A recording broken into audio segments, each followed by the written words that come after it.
that which will make us better in this life and the next. We ask you, Allah, to make us of those who draw closer to you through your love and the love of your book and the love of the sunnah of your Prophet ﷺ, and to make that a source of inspiration for us in this dunya and in the akhirah, and to make that a means to our salvation on the Day of Judgment. Allahumma ameen, Allahumma ameen. Wa akhiru da'wana alhamdulillahi rabbil alameen. Amma ba'd. Jazakumullah khair for attending today for the Friday forum. I ask Allah Azza wa Jal to bless this session that we have, and I pray that it is blessed because the session is about the most blessed, the most beloved, and that's the Prophet sallallahu alaihi wasallam. I ask Allah Azza wa Jal to fill our hearts with prophetic love, and to make that stem from love of wahi and revelation, and to make that a means for us to draw closer. No. He needs to charge his phone. I ask Allah subhanahu wa ta'ala to make that a means to draw closer to Him. Allahumma ameen. So inshallah we're going to start off our session like we usually do, with a few announcements from Brother Na'il about some of the upcoming programs, and then we're going to get into some of the aspects of the Prophet's seerah. How can I begin to love the Prophet ﷺ? How can I learn from his life and legacy? What is the sunnah? Why is it significant? How should I understand the Prophet's hadith and the teachings of our Prophet ﷺ? Where does it fall in terms of the spectrum of evidences? Why are we mentioning the Prophet ﷺ's birth?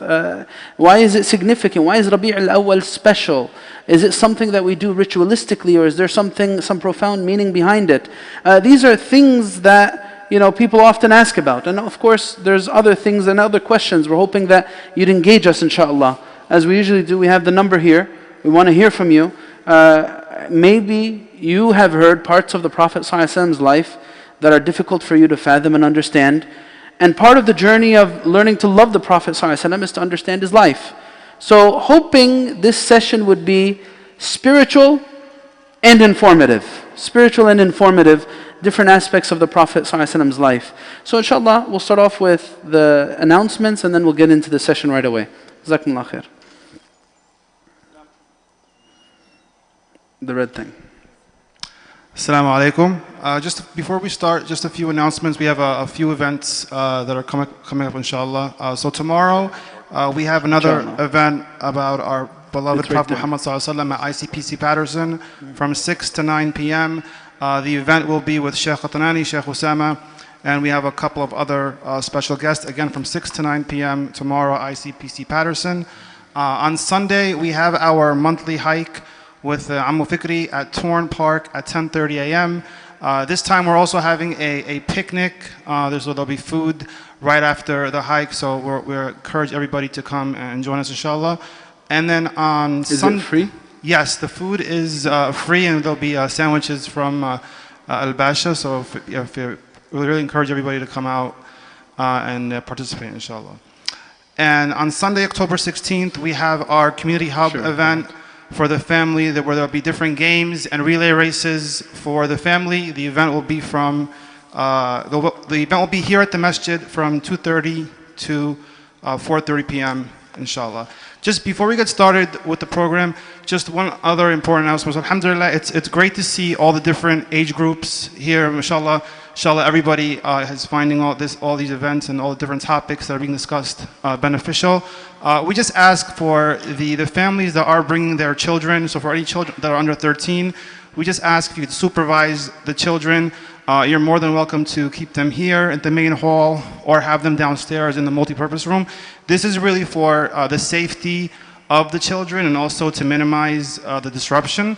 And for the parents that do have older kids, we just ask that you encourage the kids to also sit and participate in the event. We try to make these events interactive, so please encourage your kids to participate in the events and ask questions. So inshallah, everybody benefits from the event. So with that, I'll pass it off to the Shaykh. Jazakallah khair. Barakallah feek. Bismillah. As I said in the beginning,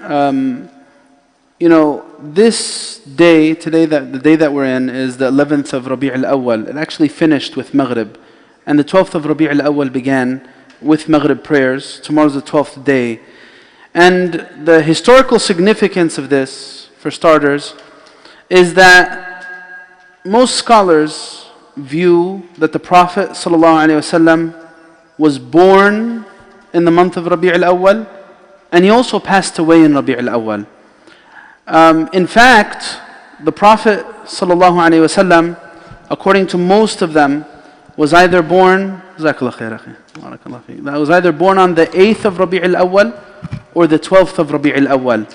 And they also say that he passed away ﷺ on the 12th of Rabi' al-Awwal. This is a historical documentation of the Prophet's life. He passed away on a Monday, and that was in Rabi' al-Awwal, and according to most of them that was also on the 12th. And why this is important? Why is it important? Around this time of year, we often hear our masajid speaking about the Prophet ﷺ from many different aspects. Character, example, justice, his shama'il, and who he was as a person. In fact, our khutbah today was about the beauty of character of our beloved Prophet ﷺ. Why is this important? And then you'll find some controversy that's linked with Rabi' al-Awwal. Some people saying, well, why are we mentioning the Prophet's birthday? And, are we ritualistic like that? Is there such thing as loving the Prophet ﷺ too much? Different types of discussions that come out that cause some confusion. And I'm willing to engage that to a certain extent, inshallah, if anyone has those types of questions here. But beyond this, the reason why the Prophet ﷺ and his life is so important is because it is the interpretation of revelation. And I think that's a really important place to start, Akhi Ahmad, because Allah subhanahu wa ta'ala, whenever He sent down a message and a manual, He always sent with it a model. There was never a manual sent without a model. That's because Allah knows human nature. Human nature, we get very influenced by those in our immediate proximity. We get very influenced by those in our immediate proximity. Where's the evidence of this from the Book of Allah? We mentioned it in the khutbah today, and we often mention this, that the Qur'an is very precise. The Qur'an says, يَا أَيُّهَا الَّذِينَ آمَنُوا اتَّقُوا اللَّهَ وَكُونُوا مَعَ الصَّادِقِينَ. Be conscious of Allah and be with those who are truthful. It's not enough to be truthful. Because if you're a person of great morals and principles and values, if everything around you is absolutely toxic all the time, then it'll somehow affect you. You might not necessarily become a toxic person yourself. You might be able to hold on to some of your principles, but it'll taint you in the sense that you might become desensitized. It might change how you feel when someone curses in your presence. If you're always hearing people say very vulgar words, it might change your perception of things if there's always kaba'ir happening around you. You might not see it as a big deal. That's why Allah said, be with those who are truthful. And if that's the case, then Allah is teaching me about my humanity. My humanity is influenced by my surroundings big time. Big time, yeah. People could change their reality and influence it like the Prophet ﷺ. But at the same time, it's so difficult to not allow the surroundings to influence us. Very, very difficult. When we think about the Prophet ﷺ and what he meant, the reason why his life was so significant was, again, because as the carrier of the message, someone who lived by it, he shows us how to practically aspire for being the best versions of ourselves. When it comes to thinking about faith, people have many different ideas. I'll tell you this very, very clearly. If you've gone to different masajid, if you've heard different lectures from different shuyukh and speakers, you will find that there are so many approaches and understanding to our deen. And that's just a product of the human mind. No two minds are alike ever. Everyone thinks differently. Some people will be more liberal in their understanding. Some people will be more conservative. Some people will, be more restrictive. Some people, will focus on legal things. Other people focus on spiritual things. There are so many different approaches and different ideologies when it comes to the religion. And that's just a product of human nature. There's diversity among people. And when you think about that, and the Prophet ﷺ's example, we need to be shown how to live Iman. in order for us to fully understand it. Now, where am I getting at with this? Many people, when they first become practicing, it becomes kind of confusing. Where should I fit in? Who should I listen to? What path should I follow? And one of the greatest advices that one could possibly consider is to start from the example of the Prophet ﷺ. They say that whoever studies the example of the Prophet, his faith will mature. This is a really, really important suggestion. Brothers and sisters, if you really want to know how to start learning about your Islam, and you want that to be seasoned and an approach that has some depth, then you need to start with the example of the Prophet ﷺ, the seerah. من درس السيرة ترسخ الإيمان في قلبه. The iman will settle in the heart of someone who studies the seerah of the Prophet ﷺ, because it's an explanation of the Quran. We cannot fully contextualize the book of Allah without knowing the life of the Prophet ﷺ. It's not possible. Now, when we talk about the Prophet, we have two main things. We have seerah, and then we have his sunnah. His seerah, his life and legacy, his journey in life. And then we have his sunnah, the things that he relayed, his words, his actions, his approvals, his character, his even appearance. That's all documented in the sunnah of the Prophet ﷺ. These are two things I really, really need to give some attention to. Now, in our day and age, people have very, limited time to even read Quran, let alone connect with the Prophet ﷺ. And the consequences of not having a connection with the Prophet are devastating. Wallahi, they're devastating.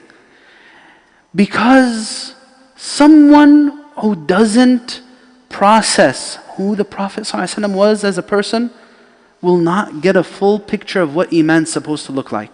That's basically what I'm trying to get at with all of this. What does that mean?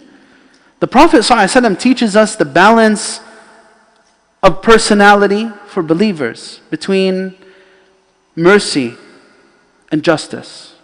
Mercy and justice. He teaches us the concept of loyalty, the concept of courage. Prophet ﷺ teaches us how to function as a parent for his daughter, Sayyidah Fatima. He teaches us how to function as a husband, like the examples of him with Aisha and Khadija and his other wives. The Prophet ﷺ teaches us how to judge between people when there's conflicts. And there are so many examples of that. Prophet ﷺ teaches us how to function in situations of weakness and oppression, like you see in the Meccan period, and positions of strength, like in the Medinan period. He teaches us how to deal with our enemies when they're at our mercy. The Prophet ﷺ, his example teaches us the example of someone who is devout in worship to Allah and very committed to inspiring people in society, and the head of a state, and so many different hats the Prophet ﷺ wore. Someone who just approaches iman without seeing it through the lens of the Prophet is going to see it in a great realm of theory. What does that mean? Yeah, do salawat, do adhkar, read Quran, fast Ramadan, and sometimes the journey of of many believers is very private. It's a very private individual journey. But when you look at the Prophet ﷺ's life, it wasn't private at all. It was not private at all. The Prophet ﷺ, if someone lives their Islam, just very much on a personal basis, me, myself, and I'm doing my religious duties towards Allah Azza wa Jal, but I'm forgetting what Islam should mean in the workplace, what Islam should mean at school, what Islam should mean in terms of greater society, then the understanding is so deficient. That's exactly what we're talking about. The Prophet ﷺ's example in its entirety fills all the voids. Now what does this mean? Let's look at, when you look at the seerah, you see two main aspects. The Meccan period, the Medinan period.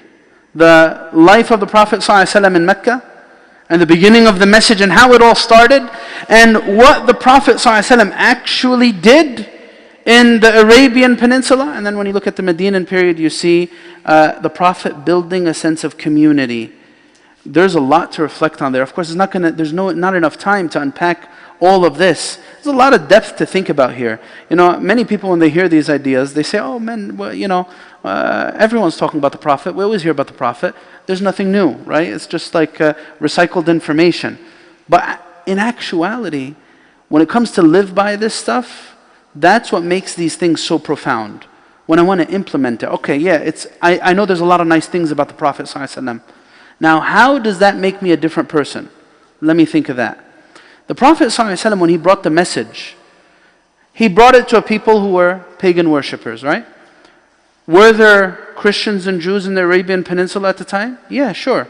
Were there people who believed in one God at the time? Yeah, sure. There were muwahideen. The Prophet ﷺ, in the beginning of the message, shows us great strategy. Shows us great strategy when he set the infrastructure and the foundation.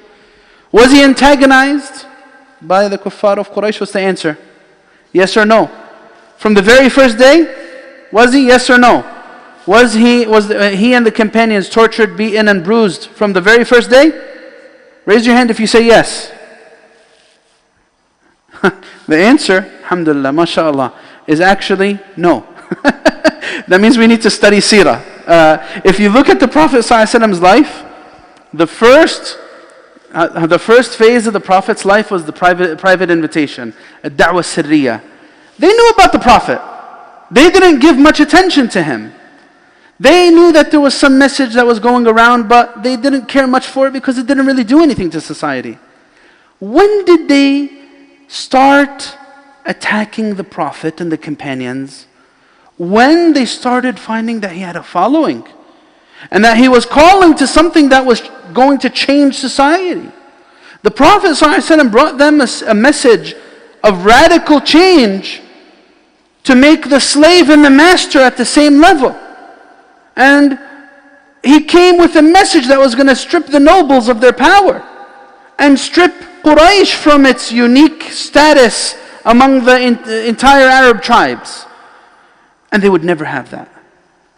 That is why they say in the books of seerah, if you look at it very carefully, it shows that by nature of the message, the Prophet ﷺ's message was one that brought radical change to society. The Prophet ﷺ is an example of an activist for us. He's an example of an activist. Prophet ﷺ, as you see in his message in the early days, wasn't someone who sought to just live a private life. The kuffar of Quraysh, if the Prophet wanted to live a private life, they could care less about him. But what happened? What happened when he started saying certain things about slaves, about women, about the social dynamics that need to be changed? Right? When the Prophet ﷺ started saying things like this, they could not have that. That's why they say that as soon as the kuffar of Quraysh felt threatened, that's when they began punishing the Prophet ﷺ. Raja'an akhawat, please. Guys, I hear a lot of noise coming from this side. Barakallahu feekum. The Prophet ﷺ, when you look at it through that lens, maybe I need to reconsider how I'm living my Islam. Maybe I need to perhaps consider that there should be more to my faith than private worship. Because as we see, the Prophet ﷺ kept pushing a certain agenda that was supposed to change society as a whole, fundamentally, and bring justice to the lives of people. Am I seeking that in my life, or am I just really thinking about how I'm going to pay the next bill and how I can make sure that I live a comfortable lifestyle and make my children comfortable? All that's good. But when that becomes what all of life is about, life will have very little meaning. When the Prophet ﷺ passed away, the companions were devastated. They were devastated. They saw it as a dark day for the entire city. When the Prophet ﷺ came to Medina, I mentioned this in the khutbah, they said that the whole city lit up. And they changed the name from Yathrib to Al-Madinah Al-Munawwara. And then when he passed away, they said that everything أظلم منها كل شيء. It became dark. And they couldn't believe he left. I mentioned some of the scenes from that, how Sayyidina Umar, as you might know from the seerah, when the Prophet ﷺ passed away, he didn't believe it. And he said, he went to meet Allah like Musa went to meet his Lord. And he's going to come back to punish everyone who's spreading rumors that he died. He couldn't believe it. And then when Sayyidina Abu Bakr radiallahu anhu recited the verse, وَمَا مُحَمَّدٌ إِلَّا رَسُولٌ قَدْ خَلَتْ مِنْ قَبْلِهِ الرُّسُلُ, he fell on his knees. Muhammad's only a messenger. Messengers have come before. He couldn't believe it. Another scene, when they went to visit the Prophet ﷺ's caretaker when he was a young boy. That's the other thing about the Prophet ﷺ's life. The reason why it means so much is because he experienced so much loss and he became better for it. And we're all experiencing loss. Some people losing their children, losing a father, a mother, losing money, losing health. That's what life is about. إِنَّ الْإِنسَانَ لَفِي خُسْرٍ. The Prophet ﷺ is a beautiful example in that someone who can achieve so much with so little. He lost his father, then his mother, then his grandfather, then he was raised by his uncle, then he lost all of his kids. All of his kids, by the way, Akhi Ahmed, died during his life except Fatima. She survived him for 6 months after she passed away, 6 months after he passed away. They went to visit Ayman, Baraka al-Habashiyya. You guys know her? You guys know her? Who knows Ayman?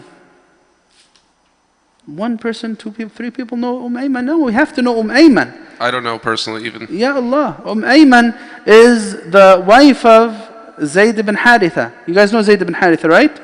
The companion of the Prophet. She's his wife. And she was actually older. She was a lot older. She was the caretaker of the Prophet ﷺ. She was like a mother to him. He said about her, "Hiya ummi min ba'di ummi." She's my mother after my mother. So they went to visit her, and she was still alive, and they found her crying. And Abu Bakr and Umar, they went to visit her, and they said, "Why are you crying? Don't you know that what Allah has for His Prophet is better?" So she said, "I know this. I know that what Allah has for His Prophet is better. But I'm crying because the wahi and revelation has been cut off from the heavens." That's perspective about what the Prophet meant to people.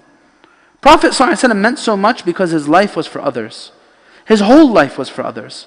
His life was for society, changing society. His life was for inspiring people, and we got so many stories of that from the seerah. I really need to know this. I need it. My iman needs it. I need to understand why our Prophet is special. I need to be able to articulate and respond to some of the controversy that's brought around our Prophet ﷺ as a person. I need to see the breadth of the teachings of Iman through the lens of the Prophet ﷺ. That's when I'm going to start finding change in my life. So really, this session is a call to reconsider our relationships with the legacy of the Prophet ﷺ. My relationship with his seerah. What do I know about the companions and their generation of faith and so on and so forth? Those are certain questions. I think we have some questions that are starting to come in. But how can I study seerah? How can I study the Prophet ﷺ's life? Why should I study seerah?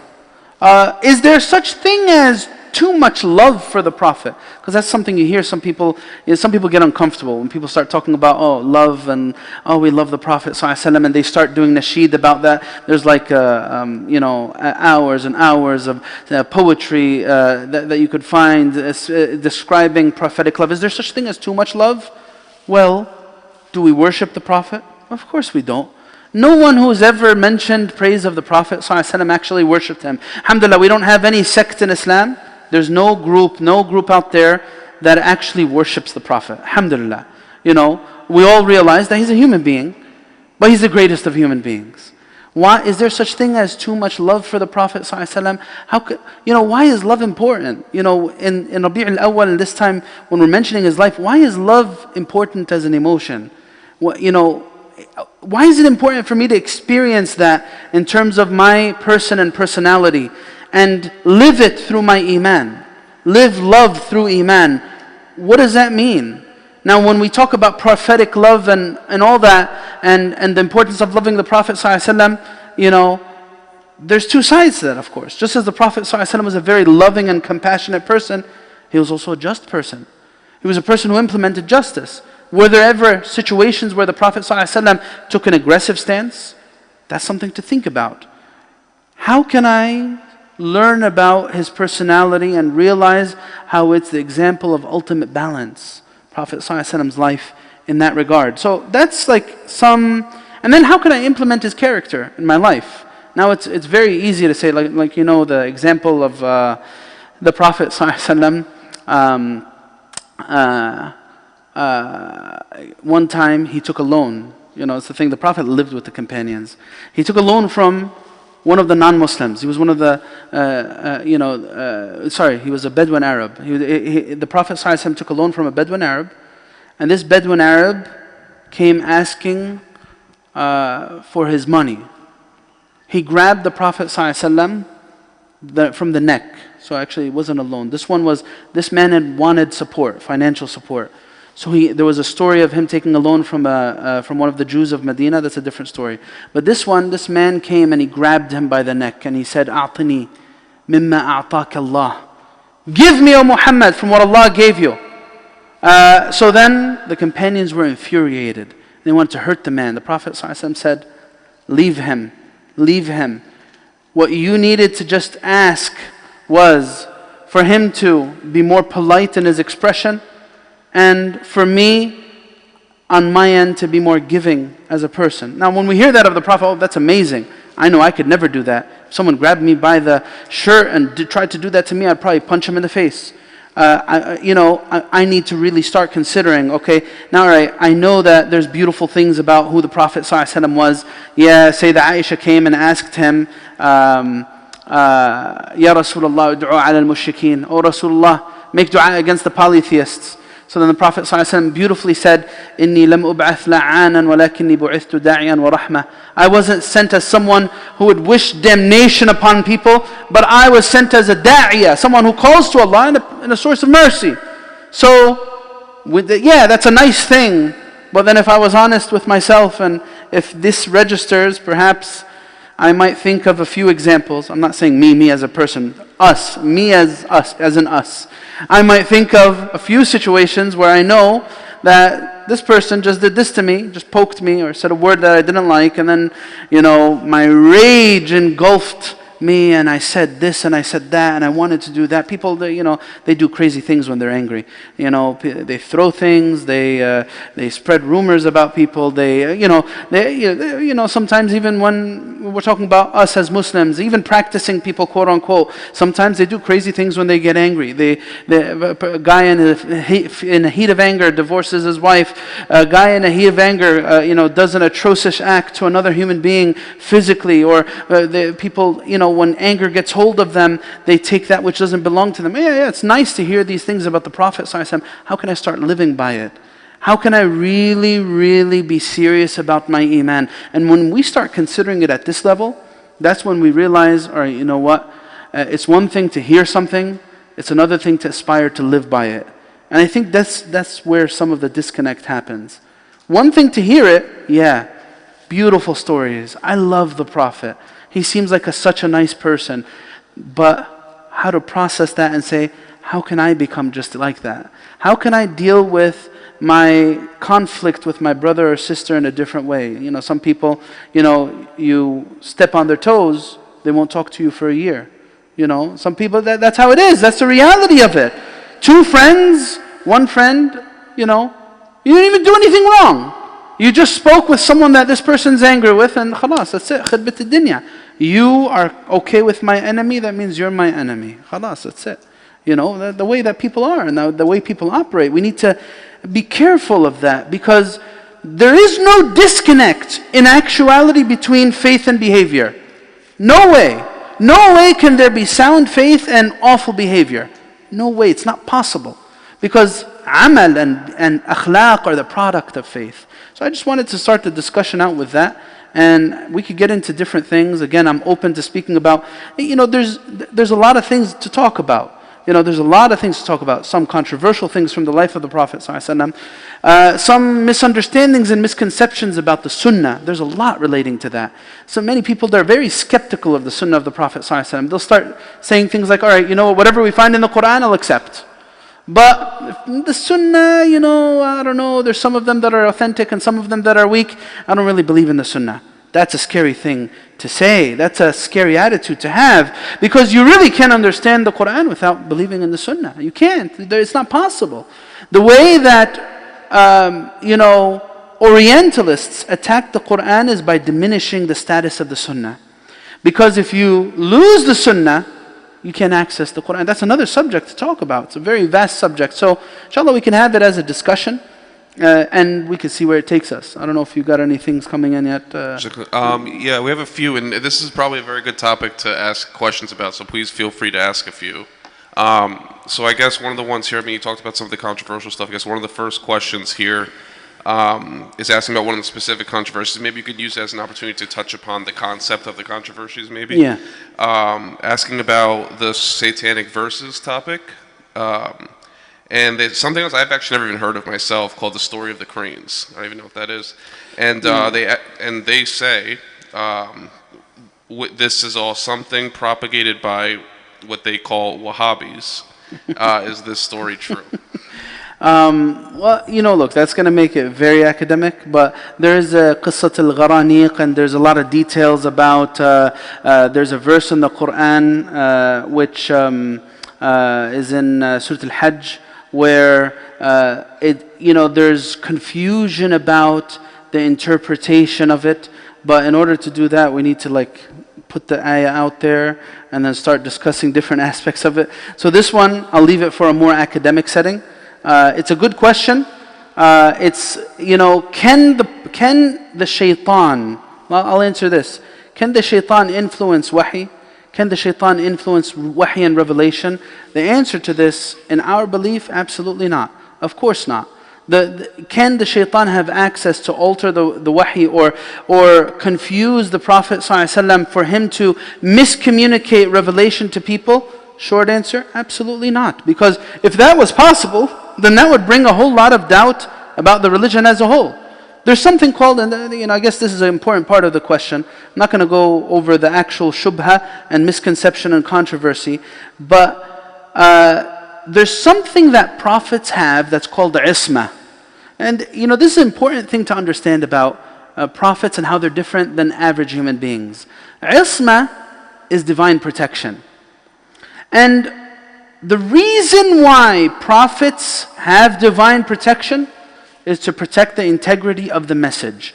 Because if I can't have confidence in revelation, then you know what? I have an excuse not to believe at all. The Prophet, the Quran says, رُسُلًا مُبَشِّرِينَ وَمُنذِرِينَ لِأَلَّا يَكُونَ لِلنَّاسِ عَلَى اللَّهِ حُجَّةٌ بَعْدَ الرُّسُلِ.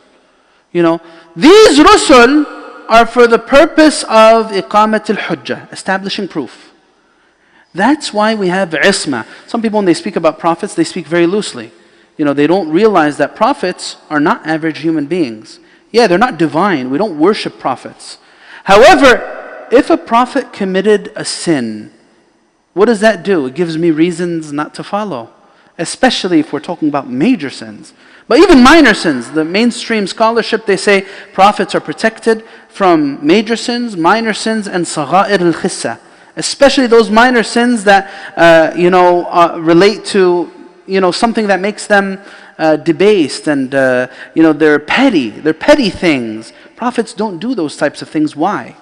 There are 4 universal attributes for prophets: as-sidqu wal-amanatu wal-tablighu wal-fatana. This is what you learn in Aqeedah. Sidq. Does a prophet ever lie? No. Does a prophet ever lie? No. We don't believe prophets lie, because if they lied once, what would people say? Oh, he lied once, he could do it again. He could do it again. Maybe he's lying right now. I can't trust him. Oh Allah, you sent me someone who I couldn't trust. So don't I have an excuse to disbelieve? Right? Second one, amana. Can a prophet perform khiyana and betrayal and an act of treachery? No. That's why loyalty is one of the most distinct prophetic qualities. Because if he betrayed with people, then people would say he might be betraying Allah. Some religions, they say atrocious things about some of the prophets, like Sayyidina Ibrahim alayhi salam, and about Sayyidina Lut alayhi salam, and about some of the other prophets. We don't believe this is possible. Isma protects them from the influence of the devil in that sense. And that's the response that I'll give to this question. Prophets have isma and divine protection to protect the integrity of the message. And that's why the direction of above and below are not mentioned. The shaitan, what did he say? The shaitan, he said, I'm going to come to them from in front of them and from behind them. And from the right and left. What are the two directions that are left out? What are they? Above and below. Why above is left out? Because the shaitan knows better. He's going to cut people off of wahi. He's going to distort the messages of Allah to people. No. Why is below left out? Because that's a sign of humility. That's why, because the closest a person is to Allah is when he's in prostration. So, of course, the shaitan's not going to humble himself. That's why he didn't mention below. So wisdom, profound wisdom. Allah Alam. All right, Jazakallah khair. There's a few questions about how to study this year, and I think in the introduction you gave a very strong message for why. So then I guess in the next question for how. And they asked in a few different ways, what are the best resources, online, books, etc. Another one is specifically asking what's the best resource to study the Prophet ﷺ's character. Another question I'm a little embarrassed to ask, but it's asking, what does Shaykh Osamah think about Shaykh Yasir Qaldi's Seerah videos on YouTube? Why would you be embarrassed to ask that? Because I guess it's a specific it's question. Yeah, it's about about another Shaykh. That's all. Barakallah feek. So a few things, when it comes to studying the Seerah. Look, the more you invest something, the more you invest in something, the more you're going to get out of it. And that's just the reality of it. Some people, when they hear about the topic of, the Prophet, character, this and that, they get, becomes a little burdensome. It's just going to be repetitive, redundant stuff that I've heard 100 times over. But when does it actually become different? When I actually apply myself to studying it. I'm going to study it systematically. I'm going to learn the ins and outs, the lessons that I could take from the Prophet ﷺ's life. There are so many scenes in his life that show us how we could become better people. Prophet ﷺ, he teaches us, for example, in the end of the Meccan period, to be people who are very clear on their principles. I'm very clear on my principles. Unwavering commitment to principle. Beautiful example of this, I mentioned the khutbah today, is when Banu Amir ibn Sa'sa'a, they came to the Prophet ﷺ and they said, we'll follow you as long as you let us be leaders after you. Because they knew the Prophet, their leader saw greatness in the Prophet ﷺ. And then he said, لو أخذت هذا الفتى من قريش لأكلت به العرب. I'm going to defeat them all. So they said, all right, we'll support you. Let us be leaders after you. So then the Prophet ﷺ said, no, I can't do that. الأمر لله يضعه حيث يشاء. So many situations in his life, the Prophet ﷺ had an opportunity to get immediate gain at the expense of principles. And he did not do this. The Prophet ﷺ, that's important because it answers so many different shubuhat. Was the Prophet ﷺ a desire-driven person? Was he someone who was driven by shahwa? That answers a big question. Why did the Prophet have multiple wives? Why did the Prophet ﷺ get married to Sayyidah Aisha and she was this age and mash'arif? All of these misconceptions. Let's get away from those details for a second. When you look at the Prophet and who he was as a person, has anyone, even his antagonists and his enemies, claimed that he was a person who was very lustful and wanting to indulge in his desires? You'll find that that wasn't a claim. They said he was a madman. They said he was a magician. They said he was, a person who deals with black magic, and a person they say he got it from, they learned it from someone else. They said a few things about him like that. Ever say that he was a lustful and shahwa-driven person? No. I need to invest in studying the seerah so I can answer those big questions that people direct towards the Prophet ﷺ's life and legacy. So, how can I study the seerah? Listen to an online lecture series. That's a good idea. Yeah, alhamdulillah, that's one of the blessings of online sources. If you can't attend a class in person and ask questions, that's a good second option. Shaykh Yasir Qaldi in that very long series, over 100 lectures, is it good? Yeah, it's very informative. Know this, there's also different readings of the seerah. a reading that is very historical and academic. There's another reading that's more spiritual. There's another reading of the seerah that focuses on certain aspects of the Prophet ﷺ's life, like the Prophet and family. That's a big subject. Many books were just written about that. The Prophet ﷺ and his wives. The Prophet ﷺ and his family. There are subject-based approaches to seerah that are really good. So Shaykh Yasir called these resources amazing. May Allah subhanahu wa ta'ala reward him immensely. Allahumma ameen. There are good books out there that are more summarized, like the Seerah Durus wa Ibar. There's a book by Shaykh Mustafa Sibai that's really good about the Seerah. It's translated in English. Lessons from the Seerah. You could find this online by a Shaykh named Mustafa Sibai. There's also another book that's really, really good, written in English, that's called Revelation by Mi'raj Muhyiddin. Very, very comprehensive textbook about the life of the Prophet. In fact, when we were going over the seerah in one of the courses we did a few years ago, we used that book. It's an awesome book. Another book, When the Moon Split. There's actually some approaches to seerah from the lens of non-Muslims, that you could actually really benefit from. The Prophet ﷺ and the great things that they said about him, as I think it's called a book by Bernard Shaw. I forgot the title exactly. That speaks about the Prophet ﷺ and lists him among one of the great men in history. There's a lot of different books that you could read. In general, my advice, if you could take a course, that's the best thing you could possibly do, because then you have some structure and an organized approach. If you can't do that, listen to an online lecture and take notes and read. Read. It's really hard to read today. It's like a lost quality for many people. But it's an important quality to have, especially when it comes to learning about our deen. Yeah, I guess actually it was a good question about the Essaconte thing, because I think we were able to help put into context how that should be studied in comparison to all the other sources to be studied. Absolutely. I guess just one thing I'd follow up on that too is, so about reading the non-Muslim sources, would you recommend that even, let's say there's someone here who doesn't have a basic understanding of the Sira really at all, and they're just starting to care about the religion, and does it make sense for someone like that to start with a book like that? I'm not talking about any non-Muslim source. I'm talking about certain non-Muslim sources that speak about how the Prophet ﷺ was an influential figure. There's certain recommendations, like I said, Bernard Shaw, and there's a few others out there that fit this category. I would say ask for particular recommendations, but those are some that I have. When the Moon Split, a Revelation, book by Shaykh al-Buti is very good. It's translated into English. Shaykh Mustafa Sibai. You could find this online.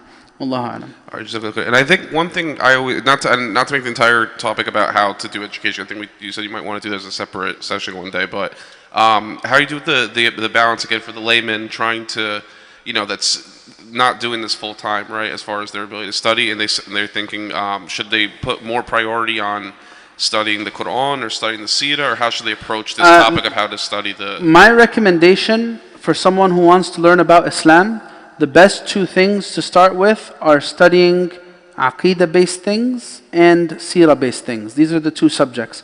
Before you study anything else, before you get deep into fiqh or Quranic sciences or hadith sciences or anything like that, the best starting point is learning about Iman and faith, and also about learning about the Seerah of the Prophet ﷺ. So that's introduction, 101. That's the important thing. Wallahu a'lam.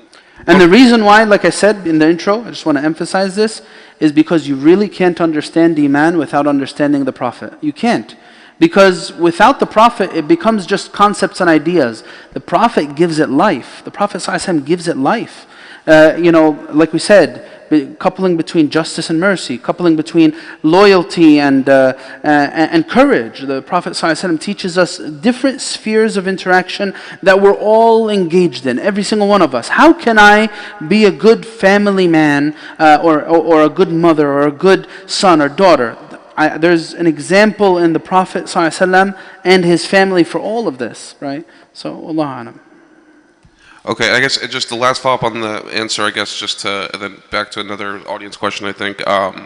So you mentioned this idea about the Prophet ﷺ and not taking the short-term gain, or not, we won't call it a short-term gain, a gain, or however you'd want to phrase it, that might be sacrificing some element of principle, right? I actually think this is one of the more difficult topics for Muslims to deal with in America, because it seems like almost every decision is at some level trying to assess whether there's a trade-off between principle and need for the time, right? Almost everything, it seems like, is that level. Is there, and I think honestly, it seems like some of the biggest disagreements between Muslims is there a difference in belief on this topic of what level do you accept these trade-offs, right? So I guess, could you elaborate a little more about how the Prophet ﷺ did as far as these trade-offs, on when he would make decisions that were beneficial, etc., or was it always stricted that there was no sacrifice of principle? Was it, could you maybe just comment on that topic? So it's a very vast subject, but I think I gave a glimpse of it. There are certain things you can't compromise on. There are many other things that you can.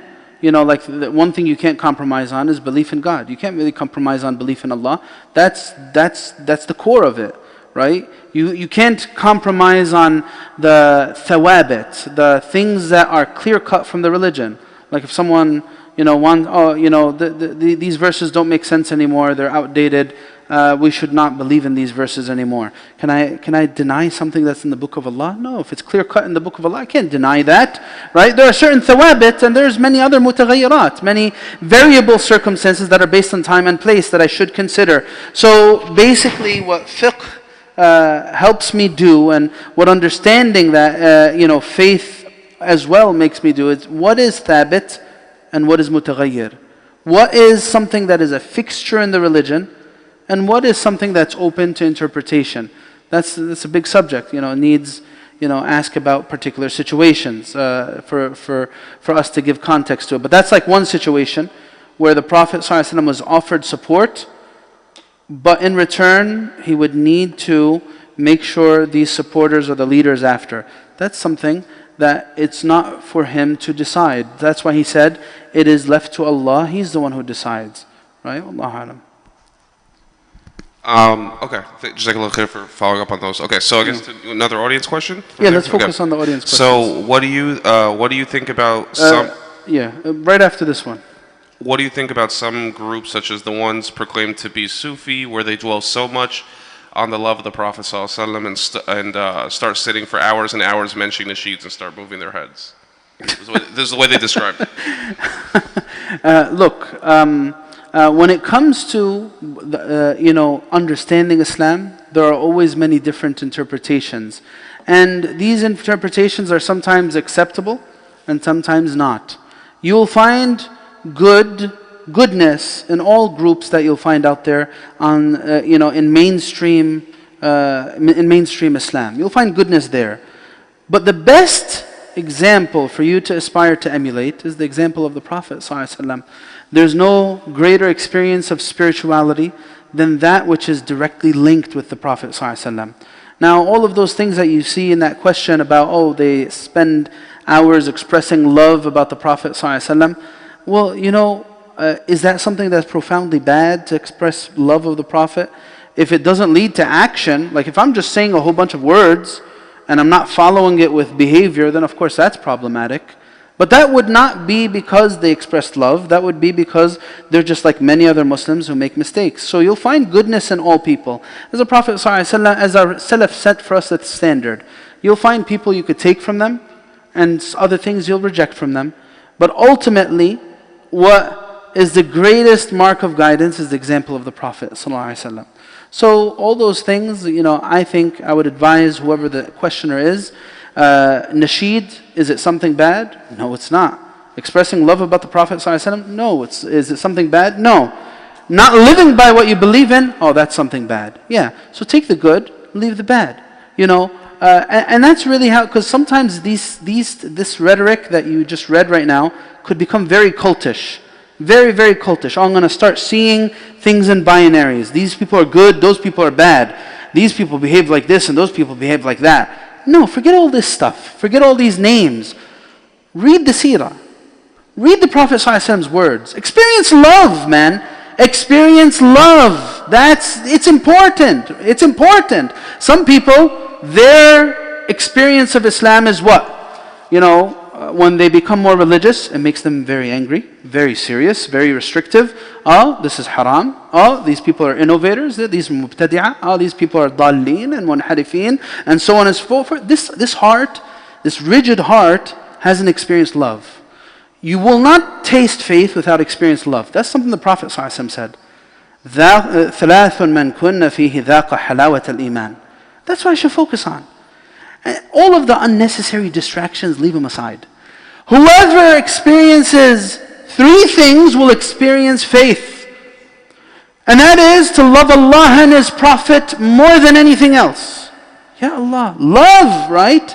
Love. Stop the anger. Stop the anger and the hatefulness. The second thing is to love someone and love them for the sake of Allah. That's number 2. And the third thing is to hate to lose that love more than anything else. So, my advice to the questioner, a lot of what you're thinking about is nonsense. Okay. Were you going to answer something? Oh yeah, go ahead, Yusuf.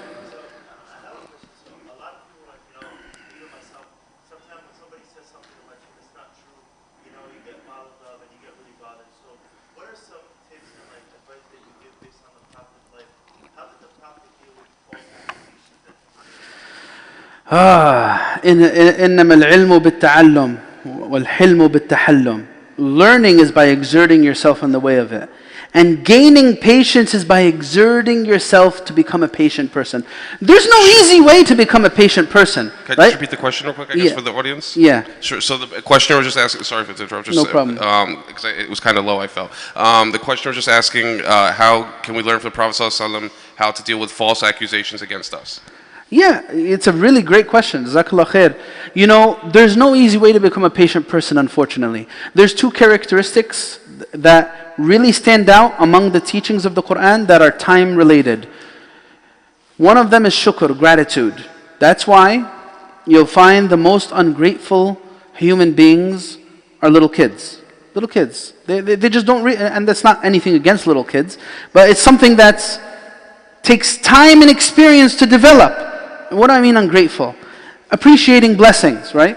When will you appreciate blessings? When you experience lack of blessings. That's why the Quran says, حَتَّى إِذَا بَلَغَ أَشُدَّهُ وَبَلَغَ 40 سَنَةً قَالَ رَبِّ أَوْزِعْنِي أَنْ أَشْكُرَ. Right? With time, the son or daughter who is easily, disturbed by something their parents ask them to do, when they come with time, most of them end up saying, I remember when my mother used to say this, and when my father used to tell me to do that. Now I understand what it means to be a parent. Now I understand why they used to act like this, and why they used to worry so much about that.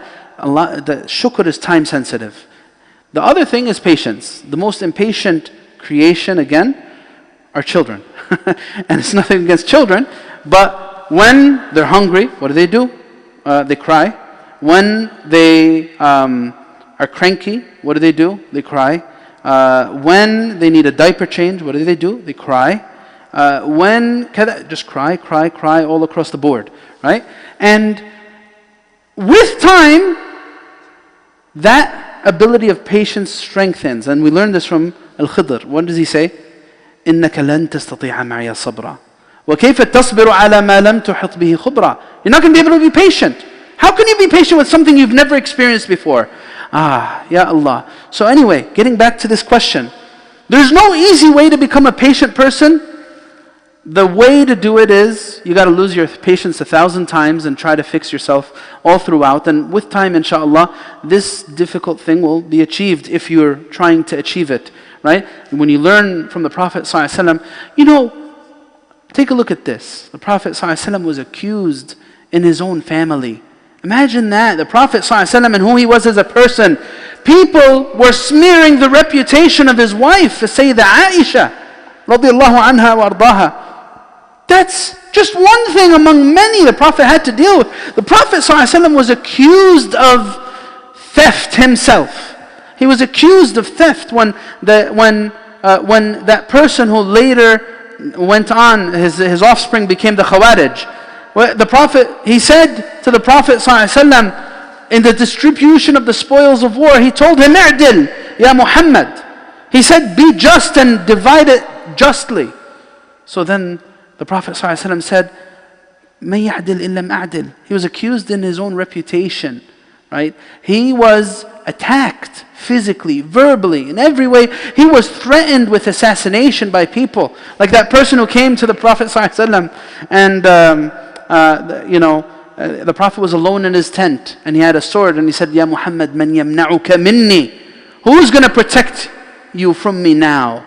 He had his sword to the Prophet ﷺ. And the Prophet ﷺ said to him, with the strength of faith, Allah. And so the man got so nervous, he dropped the sword accidentally from how much hayba the Prophet ﷺ had.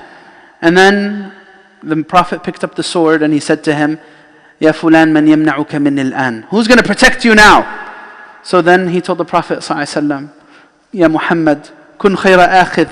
Oh Muhammad, please be lenient with me. I'm sorry. So then he said, go ahead. قَدْ عَفَوْتُ عَنْكَ. That's how you become a patient person, by reading of the examples of the Prophet ﷺ and what he had to deal with, the companions, what they had to deal with, and then give it the test of time. Yeah, Wallahu alam. تفضل حج.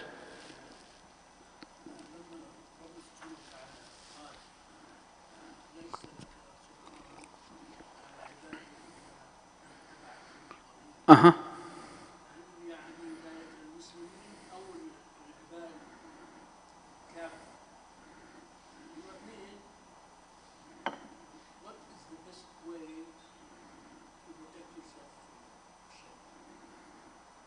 Okay, so a little different than what we're talking about, but Jazakallah khair for the question, Hajj. The two questions is about Iblis. Allah Azza wa Jal told him that you will have no authority over my ibad except those who follow you from the deviant ones. Who does this apply to? It applies to all of ibad, all of them. Al-Muslim, ghayr al-Muslim. Those are the ones who the shaitan has authority over. Second question is, how can I protect myself from the influence of the shaitan? The greatest way to protect yourself from the influence of the shaitan is by strengthening da'iyat al-iman fil qalb. The stronger iman gets, and the stronger and more confident the believer becomes in his faith and understanding it, the weaker the influence of the shaitan becomes. هذا جواب مختصر. جزاك الله خير حج. الله يبارك فيك. Who else has questions that they'd like to ask directly relating to the Prophet ﷺ? Anything relating to the Prophet, Seerah, Sunnah, anything else? I think there's a lot more questions to read from. Yeah, there's plenty. And I guess I'd also recommend too, if you're asking questions, please keep it on the topic, generally speaking. It's great that you're asking, is X, Y, or Z haram, but, inshallah, do that, one-on-one with Shaykh later, inshallah. Inshallah. Yeah, do you want to go audience, or? Okay. Read it, there's no Sure. else. So, there's two separate questions that we could just blend them into one. One is, it's, as a kid, what can I learn about the Prophet ﷺ? And then I guess it's not exactly the same, but someone's asking what resource can I use for my kids to learn about the Prophet ﷺ? Beautiful question. Yeah. What resource can I use? The other resources I mentioned, they're for adults, right? So there is seerah for kids. There's a lot of books about seerah that focus on the lighter things and the easier things, the things relating to akhlaq and character. And these things, it's really important to sit down with our children and, it'll be muqtatafat. It'll be scenes from the life of the Prophet ﷺ. Look it up, seerah for kids. You're going to see a few books that come up. And this is one of the best things you can start with, because kids love stories. And there's no better stories than the stories of the Prophet ﷺ and the companions. So, that's what I would advise with that. All right, Jazakallah khair. There's a question about the Aisha's age and how do we deal with that issue? Mm-hmm. Yeah, so this is actually one of the very, very controversial things. I kind of addressed it already earlier.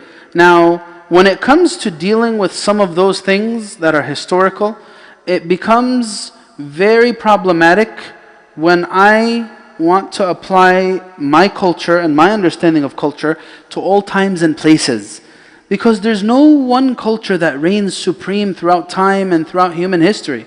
People develop their understandings about things through their upbringing, right? Through their upbringing. And it's very, very important to understand this. The way that people are being raised today in post-2000 is nothing like they were raised even just 100 years ago, or 200 years ago, or 300 years ago. The way that you need to assess some of these realities, like the Prophet ﷺ marrying multiple wives, or the age of Sayyidah Aisha and the controversy surrounding it, is through the lens of the people of that time. Because one thing that we know as believers, was our Prophet ﷺ lustful? Answer, no. And the proof of this is what?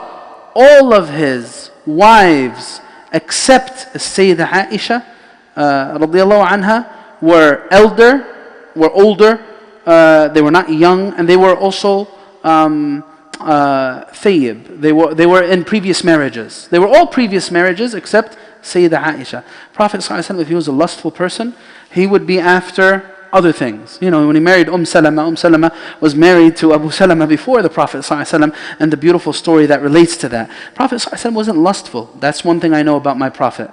The second thing I know about my Prophet is the Prophet ﷺ was not someone who committed injustice. And we know this for a fact. The Prophet ﷺ was a very empathetic person, a very compassionate person, a very merciful person. He empowered his companions to share with him decisions they made together. The Prophet ﷺ was not a tyrant.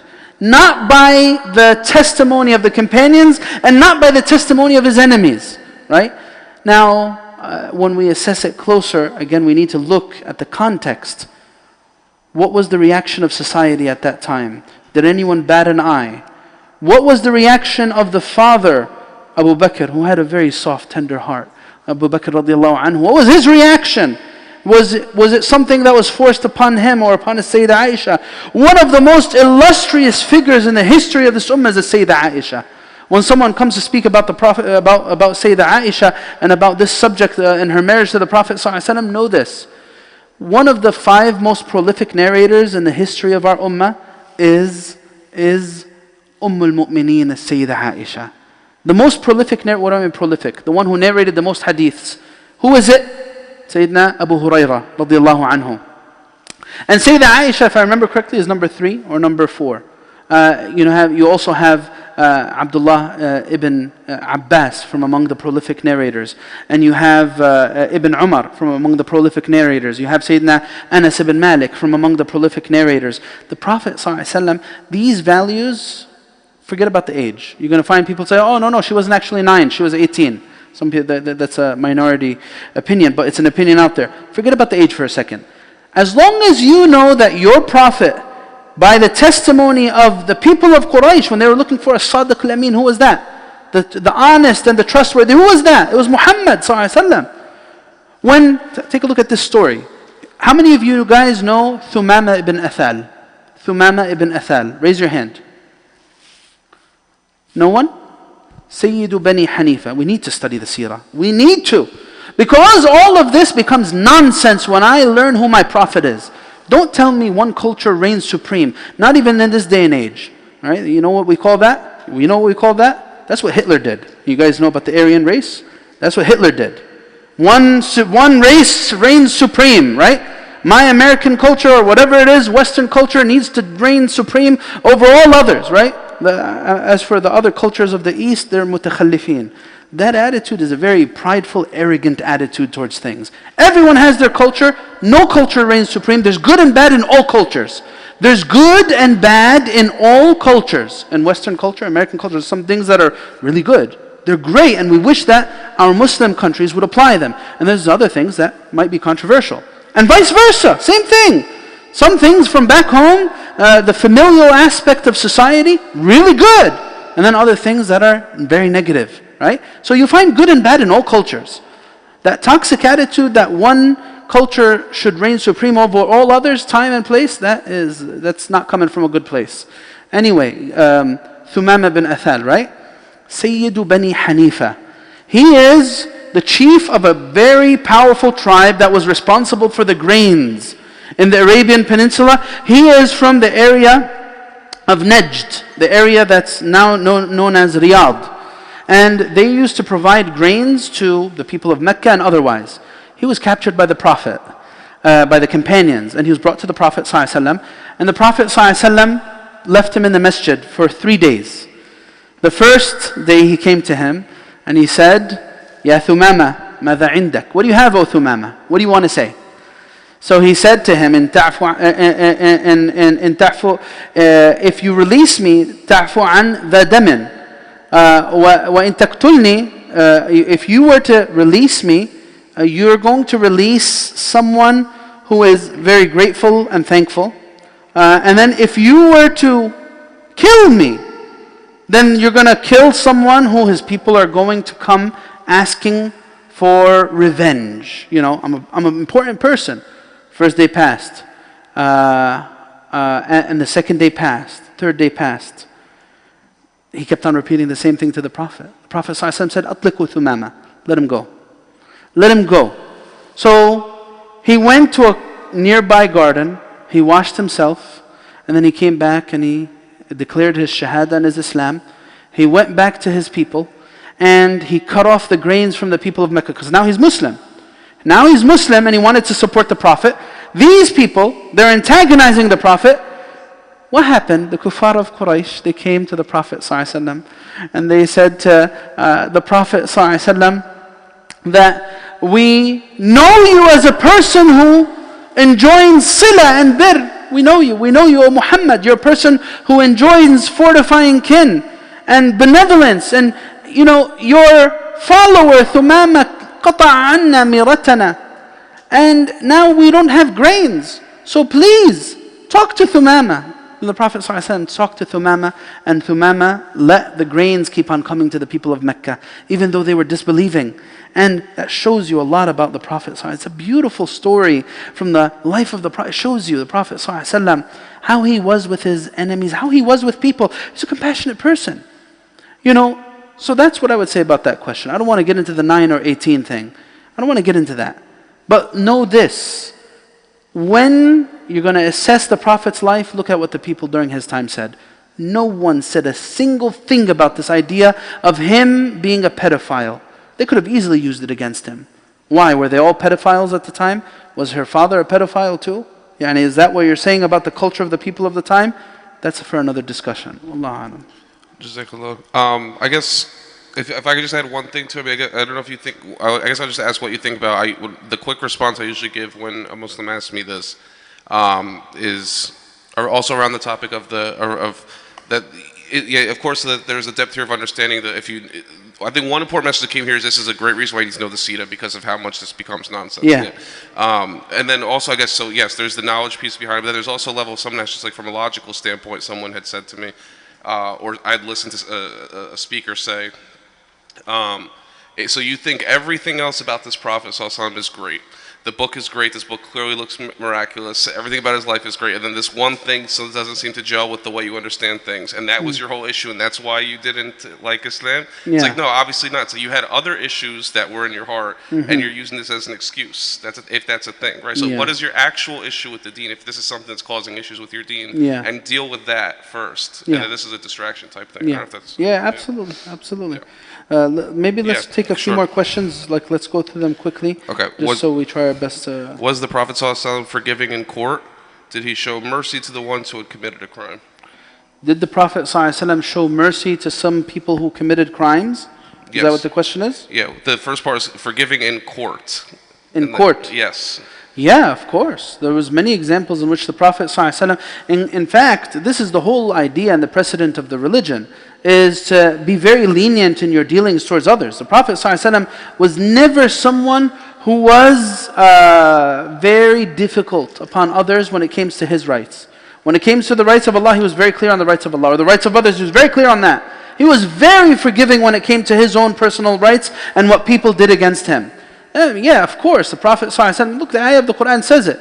The Quran says, like I'll give you in buying and selling, this whole concept of rescinding a sale and the regretful buyer. Man aqala musliman aqala Allahu athratahu. That's the part of the character of the Prophet ﷺ. So you sold someone something, they really don't want it, they wish they didn't buy it, they realize they've made a bad purchase, they bought it for more than it costs. You could say, oh, my money, I don't care, your problem, you deal with it. Or you could deal with it with a sense of mercy and forgiveness. When you give a loan to someone, you could be very stingy in the request of the repayment of that loan. Or, as the Prophet ﷺ teaches us through his example, you could settle. Right? As the Quran says, وَإِن كَانَ ذُو عُسْرَةٍ فَنَظِرَةٌ إِلَى مَيْسَرَةٍ. If a person can't pay off, then give them time until they can. Or settle for less. Or if someone was to transgress against you, then there's so many examples of that. So yeah, absolutely. That's the general spirit of the Prophet ﷺ, is to forgive instead of holding people accountable for their actions. Okay, just take a look at next question. How did the Prophet ﷺ deal with so much grief? And then how did he not feel so drained so as to lose people? That's a very good question. There is one question here that's relating to the one that you just asked, so I'll answer that. Did the Prophet forgive the killer of his uncle Hamza? This was actually very difficult upon the Prophet ﷺ. They actually say that Wahshi, Qatil Hamza, he actually accepted Islam. And there's some narrations that say that the Prophet ﷺ felt tightness in his chest to normally communicate with Wahshi. Now of course he didn't hold a grudge against him, but there was a sense of sadness because Hamza was very dear to the Prophet ﷺ. And there's a difference there. So did he forgive him? Yeah, he forgave him. But there was a discomfort in communication. Imagine the person who not only killed your uncle, he mutilated his body. So it's a very difficult thing. But yeah, he did forgive him. So the question you asked, can you repeat it one more time? Okay, I'll try to do it off the top of my head. Blank totally what it was about.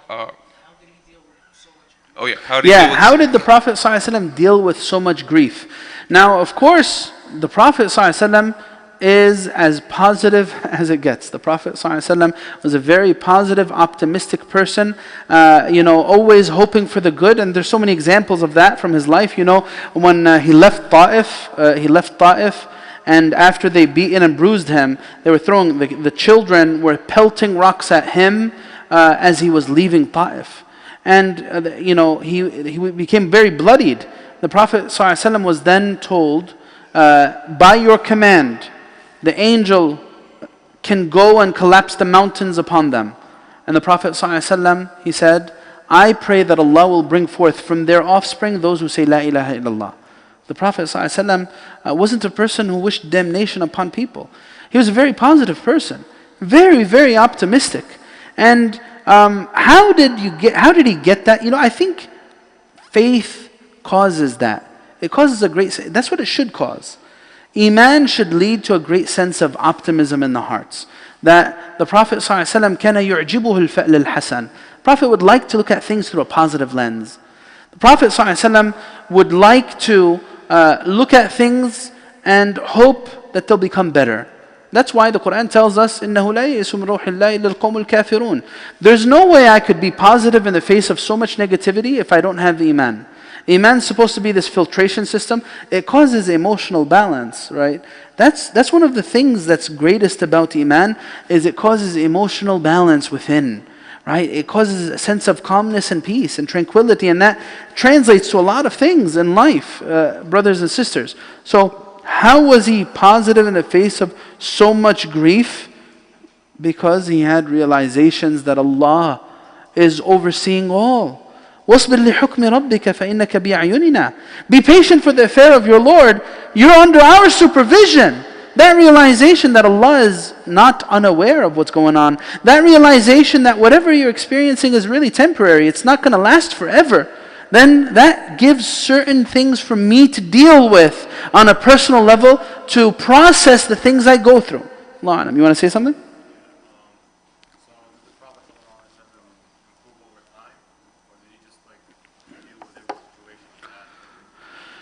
Did the Prophet ﷺ improve over time, or did he deal with situations? It's a good question.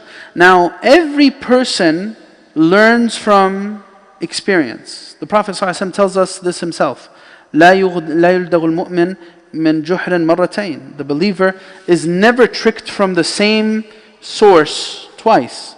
We all learn through human experience.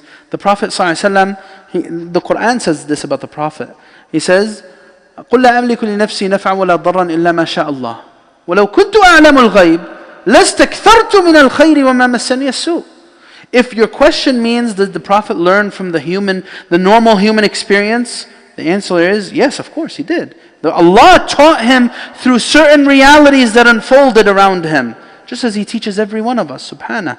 So the verse says, If I knew the unseen, then I would have never been afflicted with hardship. لَاسْتَكْثَرْتُ مِنَ الْخَيْرِ وَمَا مَسَّنِيَ السُّوءُ. But the Prophet ﷺ went through that learning process, just as everyone else. And that's why you'll find, for example, the Prophet, here's another example of this. The Prophet ﷺ experienced certain pauses in revelation during his life. And this caused him great distress. One time, there's an example, is in the revelation of the responses of the three questions that came in Surah Al-Kahf. About the young boys, and about the Rajul Tawaf bil Mashriq wal Maghrib, Dhul Qarnayn, and about the Ruh, which was actually in the end of Surah Al-Isra. The Prophet ﷺ told them, I will give you the answer tomorrow, and he didn't say insha'Allah. And days passed and he's not responding, and the kuffar of Quraysh began ridiculing him and saying things that, oh, Muhammad has been stumped, he can't respond, and he was in great distress.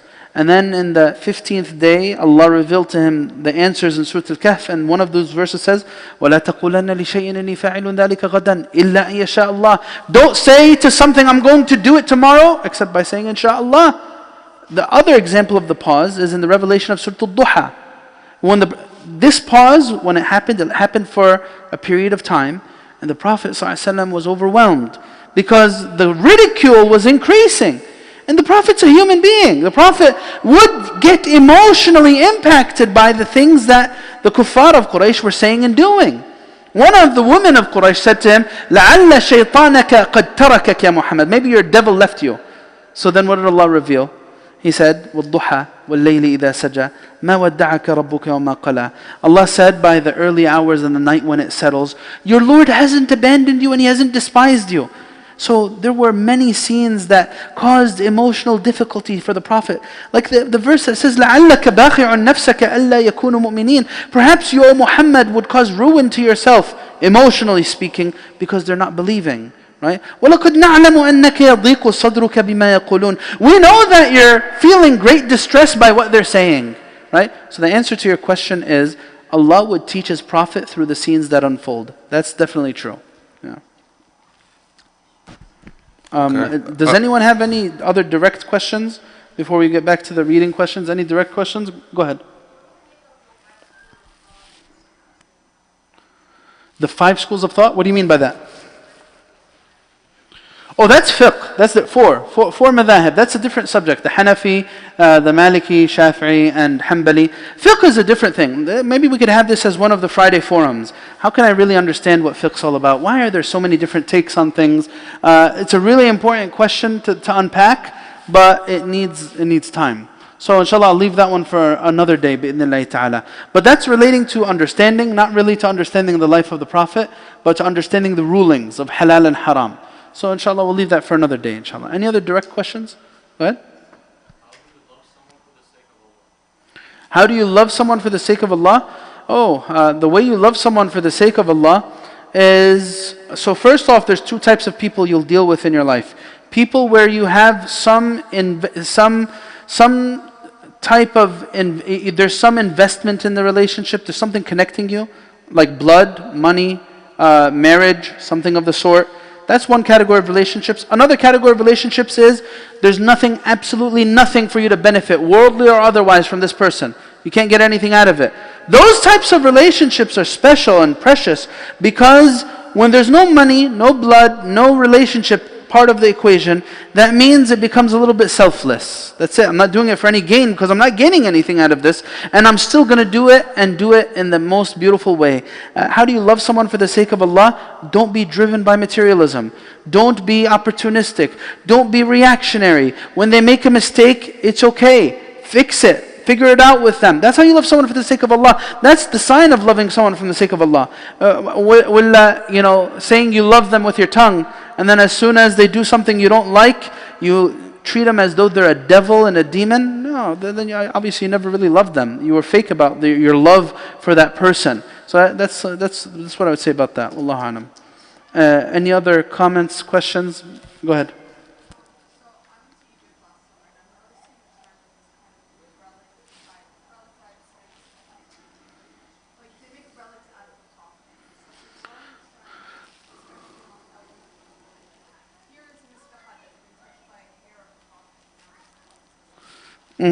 Yes. So look, if someone is having a very ritualistic relationship with the Prophet and his life, that's one thing. So there's two types of people here that we're talking about. Am I talking about someone who is aspiring to fully embody the Prophet and what he meant in a comprehensive way, in terms of my relationships and my behavior, in terms of my attitude towards things in life, in terms of my learning and understanding? And then along with that, I have so much love that even those things that are symbolic, those things also inspire me. That's one type of person. Another type of person treats things like they're tokens, right? Even the Quran. I never read Quran, but I have this really nice looking shiny gold Quran that looks like so impressive. I bought it for like a few $100, and it's gold plated, and I have it on this shelf, and everyone who comes to my house says, wow, that's an amazing Quran. Where'd you get it from? Right? That's like a token type of relationship with the Quran. Some people have that relationship with religion. That is toxic. That's not good. To have that superficial relationship. But Sheikh, real quick, I don't think everyone heard the question. So she's asking about people who make their relationship about, they mention things like that are relics of the Prophet. There's a Prophet's hair, or there's a cloth from the Prophet ﷺ, or whatever, something like that. So what do I say about people who treat their relationship with the Prophet like that? Now, when it comes to building love for the Prophet ﷺ, one of the things that happens to a person is you begin to love everything about them. Take a look at this story from the life of the companions. The companions would actually compete with one another in trying to make wudu from the water of the Prophet ﷺ after he finished making wudu. They would use his wudu again because they wanted the blessings. I'll give you another example. Prophet ﷺ, again, totally not 21st century. People 21st century like, oh, this is disgusting. Look at this story. Prophet ﷺ he had a vessel, a cup, a big cup, a jug, or whatever you want to call it, and it had some milk in it.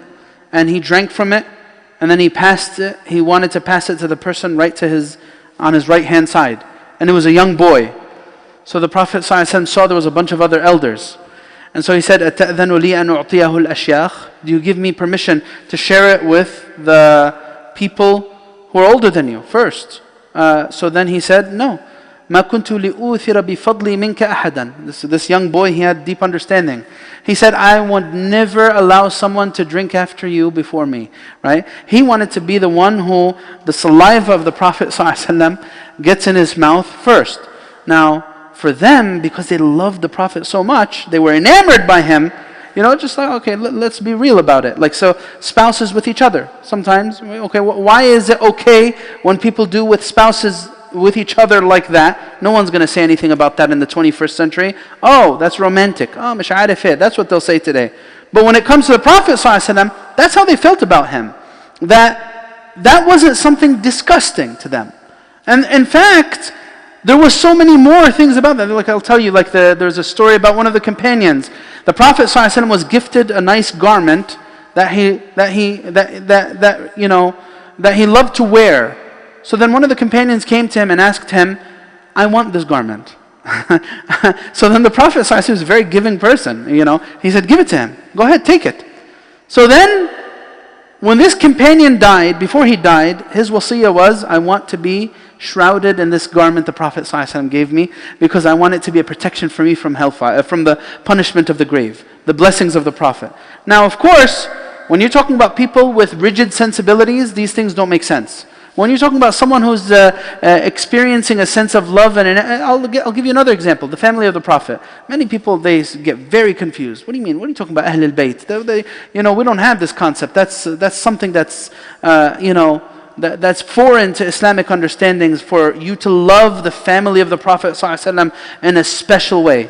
Let me ask you this, the most dear person to you, someone you absolutely adore, a mentor, a teacher, you find out this person, he or she has a son or daughter, what is that person going to mean to you? that son or daughter, are they going to be very special and dear to your heart? Yeah. Why? Because I love the father, I love the mother, I love who this person is associated with. Right? So I think we need to sort of broaden the horizons and look at things objectively. If the person is ritualistic in their practice, and they're only caring about tokens and relics, then we have a big problem. This person's very far from the understandings. But if some people, they love the Prophet, this is going to be weird to your sensibilities, but Ibn Umar radiallahu anhu was so devout and devoted to the Prophet ﷺ that he would even remember where the Prophet ﷺ would stop on his travels to relieve himself. And when he would get to that station, he would make it a point, he wants to wait to get to where that rest area was, where the Prophet ﷺ would relieve himself, so he could relieve himself there. Right? Again, sensibilities, right? When you adore someone and they're very dear to you, you might function in a certain way that someone who doesn't feel like that would see as very strange. Right? Wallahu alam. Go ahead.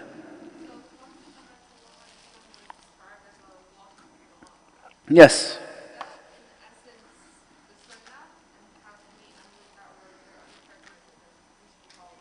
Of course, that's exactly referring to the sunnah of the Prophet ﷺ. He was a walking Qur'an, because the Prophet sunnah is an explanation for the Qur'an. And that's why we mentioned earlier on that the doorway to doubting the Qur'an is by casting doubt on the sunnah. Because it's the explanation. If the explanation is not credible, then the Qur'an is not credible. You get it? So that's, wallah, that's an important question there. You have something to ask? Go ahead.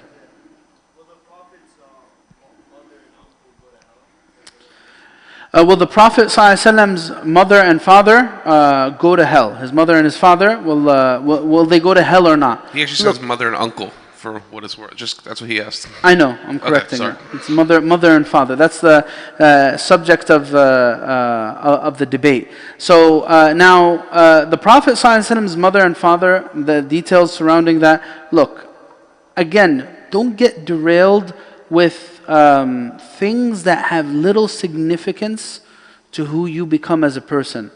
Now, do I care about where anyone, whoever it is, whether they're going to heaven or hell? Do I have any say in this? Is it going to make me a better person in any way or a worse person in any way? No, it's a historic debate based on narrations and certain understandings of those narrations that will play little in furthering my cause and furthering my love for the Prophet ﷺ.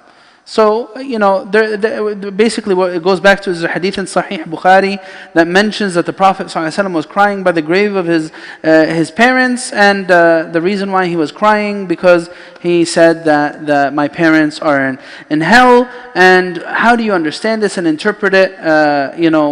He was speaking with another companion. How do you understand this and interpret it? Many scholars, they say you can't take this at face value. There's actually many others that say that his parents were from Ahl al-Fatra, because they were before revelation. Those people who are before revelation have a special ruling.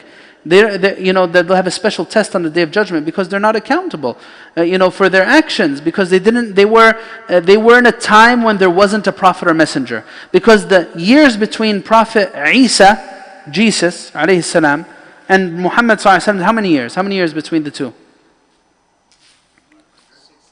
Yes, 600 years between the two, right? So that's why, wallahu alam, that's what I would say about that question. Go ahead. I've heard that Muhammad is like Yes. I never really understood. So in a certain sense, everyone's alive in their grave, in the sense that they're in a special life, hayat al-barzakh. Right, hayat al-barzakh is not like our physical human life in this world that we're in right now. It's a different life, a different world. There's a hadith that tells us that whenever someone sends salam on the Prophet ﷺ, and greets the Prophet, Allah puts his soul back in his body to respond to him salam. Right? So in actuality, we say this to the people of the graveyards even when we're entering. When we always enter, when you go to visit your loved one in the grave, can they hear you? Yeah, they can hear you. The hadith says that the person who passed away hears the footsteps that are as the person, people are walking away from the grave, they hear the footsteps of people leaving them. That's why it's sunnah to stay a little longer by the grave and make dua and do prayers and supplications, because this is al-mayyit ya'nas bihadha. The deceased person, is calmed by this, right? So this is a reality, that there's a special life in the grave, and there's even a special. Besides that, there is something even more unique about the Prophet ﷺ.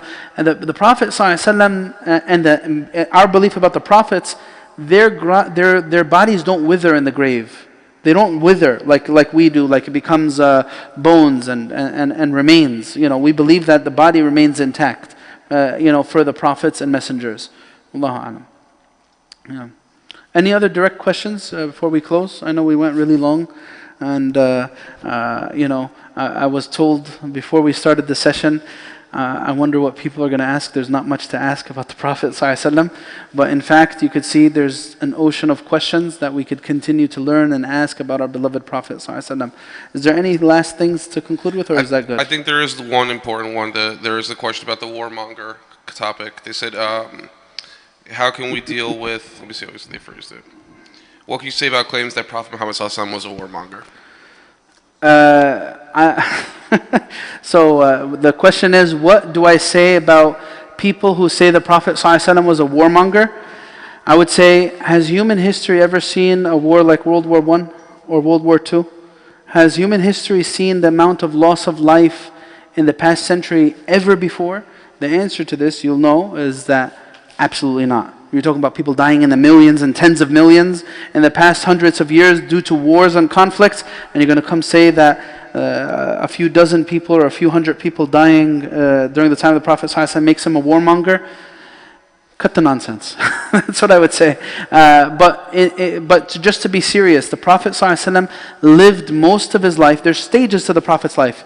Meccan period, any battles in it? No.